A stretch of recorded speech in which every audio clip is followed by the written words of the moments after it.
तो hello student, मैं आज आपको बताने वाला हूँ क्लास 12th फिजिक्स चैप्टर 1 का मोस्ट इम्पॉर्टेंट डेरिवेशन, किसी बिंदु आवेश के कारण वैद्युत क्षेत्र की तीव्रता।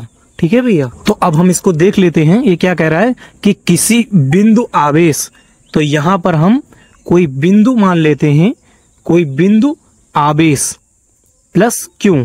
ठीक है भैया, इस बिंदु का हम नाम दे देते हैं O। ठीक है, तो ये क्या कह रहा है, किसी बिंदु आवेश, तो ये देख लीजिए भैया, कोई बिंदु आवेश के कारण, इसी के कारण वैद्युत क्षेत्र की तीव्रता हमें ज्ञात करनी है। ठीक है, तो हम सबसे पहले क्या करेंगे, इससे r दूरी पर एक बिंदु हम और लेंगे जिसका नाम दे देते हैं P। ठीक है, P पर हम एक प्लस Q0 आवेश ले लेते हैं। ठीक है भैया, और इस तरफ एक बल लगेगा। ठीक है भैया, अब हम इसमें समझेंगे कि ये जो बल लगा है वो इस ही तरफ क्यों लगा है, इस तरफ क्यों नहीं लगा है। ठीक है, क्योंकि इधर भी आवेश है और इधर भी आवेश है, तो इधर भी तो लगना चाहिए, तो इधर क्यों नहीं लगा, इधर ही क्यों लगा। ठीक है भैया, और दूसरी बात कि इसमें हमें क्या ज्ञात करना है, वैद्युत क्षेत्र की तीव्रता। तो हमें तीव्रता मतलब तेज, तो हमें तीव्रता ज्ञात करने में इस बल की क्या आवश्यकता है। ठीक है भैया, इन सारी चीजों को हम बहुत ही अच्छे ढंग से समझते हुए आगे बढ़ेंगे। तो सबसे पहले हम ये समझते हैं कि जो ये बल है वो इस ही तरफ क्यों लगा है। ठीक है भैया, तो उसका एक कारण है, ये क्या है, एक प्लस Q0 आवेश है। तो प्लस Q का मतलब हो गया आवेश, और इस नॉट का मतलब होता है नहीं, या इसको हम जीरो भी पढ़ते हैं। तो नॉट का मतलब क्या होता है, नहीं, और जीरो का मतलब भी होता है नहीं। लेकिन ये आवेश तो है भैया, लेकिन ना के बराबर। ठीक है, Q0 मतलब नहीं, आवेश है लेकिन ना के बराबर। और ये क्या है, एक आवेश है। ठीक है भैया, पूर्ण रूप से आवेश है, ये बहुत ही छोटा है। नॉट का मतलब नहीं। ठीक है, तो इसको हमें समझने के लिए ये मान लीजिए 10 किलो का व्यक्ति है। ठीक है भैया, क्योंकि ये बहुत छोटा है, तो 10 किलो का व्यक्ति है, और ये क्या है, एक पूर्ण रूप से आवेश है, तो इसको हम मान लेते हैं 1 कुंटल का व्यक्ति। ठीक है, तो जब ये 10 किलो का व्यक्ति इस तरफ बल लगाना चाहेगा, 1 कुंटल व्यक्ति पर इस तरफ बल लगाना चाहेगा भैया, तो इसको इस तरफ नहीं बल लगा पाएगा। ठीक है, और अगर ये 1 कुंटल का व्यक्ति इस 10 किलो वाले व्यक्ति पर इस तरफ बल लगाना चाहेगा तो वो आराम से लगा लेगा। ठीक है भैया, इस तरफ बल लगा है। और दूसरी बात, हमें वैद्युत क्षेत्र की तीव्रता निकालनी है, तो तीव्रता निकालने में इस बल की क्या आवश्यकता। ठीक है भैया, हम इसको भी समझ लेते हैं। ये मान लीजिए एक साइकिल है। ठीक है भैया, तो ये मान लीजिए एक साइकिल है, ये चुपचाप ऐसे खड़ी है, और हम आपसे पूछें कि ये साइकिल की स्पीड कितनी है। ठीक है, ये चुपचाप खड़ी है, तो आप क्या कहोगे कि ये जब चलेगी तभी तो हम बता पाएंगे कि इसकी स्पीड कितनी है, ये कितना तेज है, इसकी तीव्रता तभी तो बता पाएंगे। ठीक है भैया, तो इसको चलाने के लिए क्या करना पड़ेगा, बल लगाना पड़ेगा। ठीक है भैया, पेंडल मारकर हम इसको आगे बढ़ाएंगे, तो जब हम इस पर बल लगाएंगे, धक्का देंगे इसको, तब जब ये चलेगी तभी तो हम तीव्रता बता पाएंगे। ठीक है भैया, तो तीव्रता ज्ञात करने से पहले इसलिए बल की हमें आवश्यकता पड़ेगी। ठीक है, जब इस पे बल ही नहीं लगेगा तो हम कैसे बता पाएंगे कि ये 10 के स्पीड से चल रही है या 20 के स्पीड से चल रही है। ठीक है भैया, तो उससे पहले हमें बल निकालना ही होगा। ठीक है, ठीक है भैया, मैं एक बार और दोबारा से आपको बता देता हूं कि बल मान लीजिए एक साइकिल है, अगर हम इस पे बल लगाएंगे तभी तो ये आगे बढ़ेगी, तभी तो ये 10 के स्पीड से या 20 के स्पीड से, कितने के स्पीड से है, इसकी तीव्रता कितनी है, कितने तेज से आगे बढ़ रहा है, तभी तो बता पाएंगे। ठीक है, तो इसलिए हमें तीव्रता ज्ञात करने से पहले बल की आवश्यकता पड़ेगी। ठीक है भैया, इसको फॉर्मूले में भी देख लो, विद्युत क्षेत्र का फॉर्मूला क्या होता है, E = F/Q0 होता है। ठीक है भैया, तो ये देख लीजिए, जब बल का मान दिया रहेगा और आवेश का मान दिया रहेगा तभी तो हम विद्युत क्षेत्र की तीव्रता निकाल पाएंगे। ठीक है भैया, E क्या हो गया, विद्युत क्षेत्र की तीव्रता, और ये F बल मान लो हम 10 न्यूटन लगा रहे हैं। ठीक है, और आवेश मान लो हम 2 कूलाम आवेश लगा रहे हैं। ठीक है, तो 2 × 2 और 2 × 5 = 10, कितना निकल कर आ गया, इसकी तीव्रता 5 निकल के आ गई। ठीक है भैया, 5 न्यूटन प्रति कूलाम, तो इसकी तीव्रता कितनी निकली, 5 न्यूटन प्रति कूलाम। ठीक है भैया, और अगर वहीं पे बल नहीं दिया रहेगा तो हम तीव्रता कैसे निकालेंगे। मान लीजिए हमें सिर्फ आवेश दिया है, तो हम तीव्रता कैसे निकालेंगे, ई का मतलब क्या होगा, तीव्रता, तो तीव्रता हम नहीं निकाल पाएंगे किसके बिना, बल के। ठीक है भैया, अब हम इसमें थोड़ा लिख लेते हैं। तो हम यहाँ पर लिखेंगे माना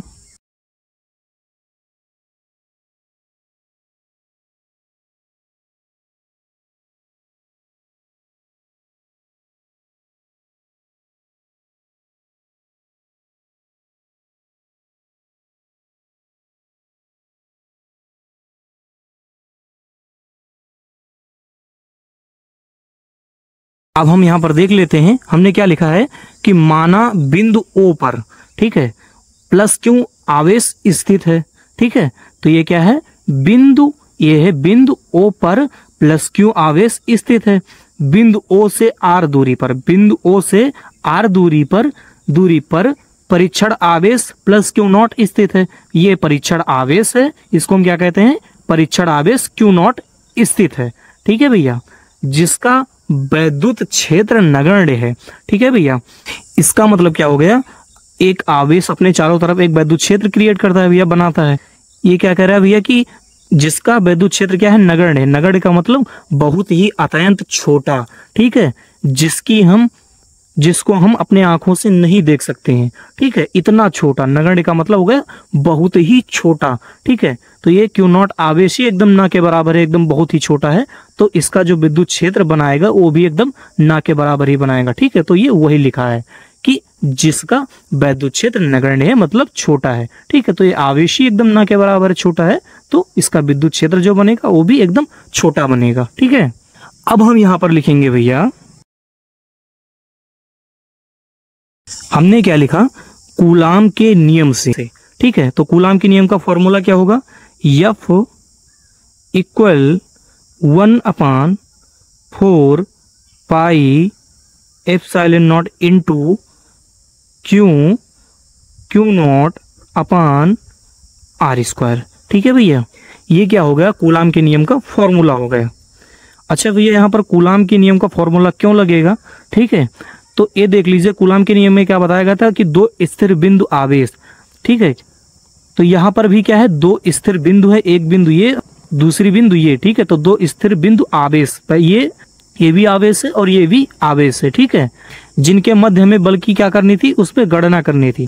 यहाँ पर भी क्या है भैया, दो बिंदु आवेश है। ठीक है, ये प्लस क्यू आवेश और ये दूसरा क्यू नॉट आवेश है। ठीक है, तो उसके जगह पर हमने क्या लिया, यहाँ पर ये पहला जो है प्लस क्यू आवेश है, तो ये क्यू आवेश हो गया। ठीक है, और दूसरा क्या है, क्यू नॉट आवेश, तो यहाँ पर हमने क्या ले लिया, क्यू नॉट आवेश अपॉन R स्क्वायर। ठीक है भैया, तो हम सबसे पहले क्या करेंगे, बल लगाएंगे। ठीक है, जब बल लगाएंगे किसी भी चीज में, हम जब बल लगाते हैं तभी तो आगे बढ़ती है, तब वो कितने की स्पीड में चल रहा है, 10 के स्पीड में, 20 के स्पीड में, तभी तो हमें पता चलेगा। ठीक है भैया, तो हमने सबसे पहले बल का फॉर्मूला अप्लाई किया। यहाँ पर थोड़ा लिख लेते हैं,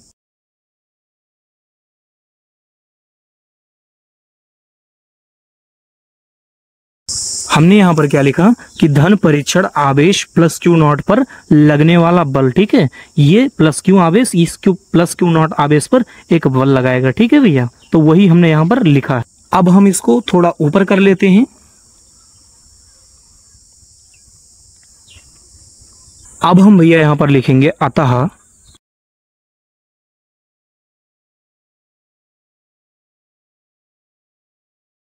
हमने यहाँ पर क्या लिखा, अतः बिंदु P पर वैद्युत क्षेत्र की तीव्रता। ठीक है भैया, तो इसको थोड़ा हम नीचे करके आपको दिखा देते हैं।